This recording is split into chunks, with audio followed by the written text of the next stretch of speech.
Us explicaré una història del nostre poble de fa molts anys. Vallirana era un poble petit, situat a les serres de l'Ordal.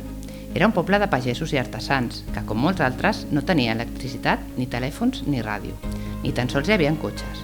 En aquesta Vallirana de nits fosques i silencioses hi vivia en Martí, un nen de 6 anys que, com molts nens i nenes de la seva edat, al novembre ja estaven neguitosos perquè faltava molt poc per a la nit de Reis. Aquella nit era i és encara molt important, ja que els Reis Mags d'Orient es passegen pel món repartint regals. En aquell temps, els nens i nenes de Vallirana no tenien gaire clar si els Reis passarien per casa seva. No podien fer la carta, ja que no sabien escriure. Els angoixava molt que els Reis no sabessin on vivien, així que tota la canalla sortia a fer soroll i a cridar-los la nit de Reis. En Martí no estava segur que amb això fos suficient, i per les nits pensava què podien fer. Passaven els dies, ja quedava poc per aquella nit tan especial. En Martí sempre esperava el seu avi mirant per la finestra, però aquell dia no veia res de res. El cel estava molt ennuvolat i hi havia una boira molt densa. Va estar mirant i esperant fins que va veure una llum molt llunyana que cada vegada s'apropava més i més. Era l'avi que venia del camp. L'avi portava un fanalet. Llavors en Martí va pensar: si en un dia amb tanta boira i núvols veig a l'avi perquè porta un fanalet, ell ens pot fer uns, i si tots els nens i nenes de Vallirana sortim la nit de Reis amb els fanalets, els Reis segur que ens veuran. Va explicar-li a l'avi la seva idea, i ell va fer uns fanalets amb el pal ben llarg per portar dins una espelma.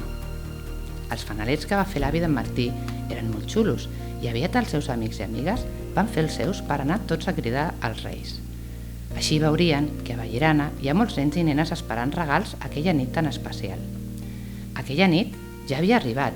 En Martí, content amb el regal de l'avi, va sortir al carrer a trobar-se amb els altres nens i nenes i van començar a passejar-se pel poble tot cantant i cridant amb els seus fanalets. Es feia tard i el fred començava a fer-se sentir. En Martí i els altres nens i nenes del poble havien de tornar a casa, però de camí van pensar: ara que ja hem passejat amb els fanalets per tot el poble, si els deixem a les finestres, segur que els Reis veuran la nostra casa. Veuran que aquí viuen els nens i nenes que han estat cantant i ballant i il·luminant tots els carrers. L'endemà, quan en Martí i els seus amics i amigues es van aixecar i es van trobar amb joguines i menjar per tota la família. Els Reis havien vingut, havien trobat el camí gràcies a tots aquells fanalets que portaven els nens i nenes de Vallirana.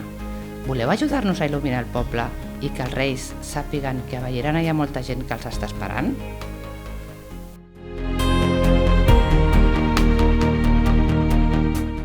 Aquest any, Ses Majestats els Reis d'Orient han distribuït pel centre de Vallirana 5 bústies reials.